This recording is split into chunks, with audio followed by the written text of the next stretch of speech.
Hello friends, welcome back to my channel. और आज हम समझेंगे कि जिरह क्या होता है, कैसे की जाती है कोर्ट में जिरह, क्या क्या चीज़ों का ध्यान में रखना चाहिए।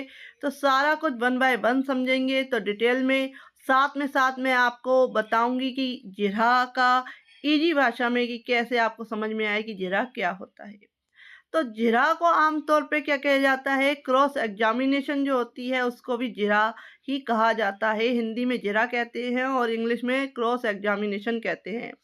तो जिरह ऐसे जो वकील है वह करता है, किससे करता है, जो अपोजिट पार्टी का जो पक्षकार होता है, पार्टी होती है, जैसे कि या प्लेंटिफ हो सकता है या डिफेंडेंट हो सकता है, उससे जिरह करता है।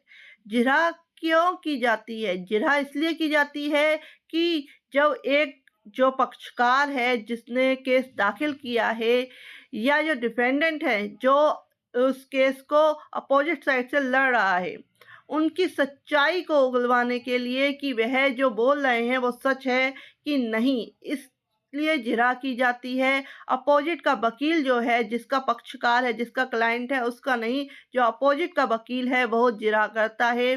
पहले नॉर्मली उसकी एग्जामिनेशन हो जाती है, जो भी पार्टी होती है, जो भी प्लेंटिफ होता है या डिफेंडेंट होता है, उसकी एक नॉर्मल जो है एग्जामिनेशन हो जाती है। उसके बाद जिरह की जाती है अपोजिट के वकील के द्वारा।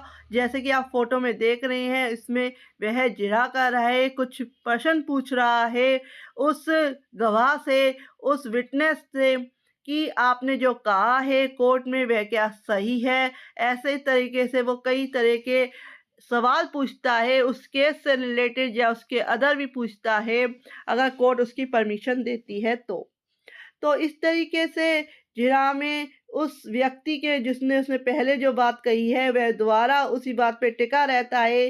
तो उसकी जो बात है उसमें सच्चाई कितनी है, ये सारा कुछ जानने के लिए जो वकील है वह जो अपोजिट का पक्षकार है, पार्टी होती है, उससे जिरह करता है, क्रॉस करता है। जो पर्सन पहले पूछे हैं उसको द्वारा क्रॉस करता है। तो इसी को जिरह कहते हैं। जब भी कोर्ट में जिरह करें तो कई चीज़ों का ध्यान रखना चाहिए। जब भी आपसे कोई अगर आप विटनेस हैं, अगर आपसे कोई वकील जिरह कर रहा है तो आपको जो केस से रिलेटेड जितनी भी स्टडी है आपको कर लेनी चाहिए, नहीं तो आप क्या है, फंस सकते हैं। तो आपको पूरी नॉलेज होनी चाहिए उस केस के बारे में। अगर वह किसी भी तरीके से क्वेश्चन कर ले वकील, तो भी आप उसका क्लियर से आंसर जो है दे सकें।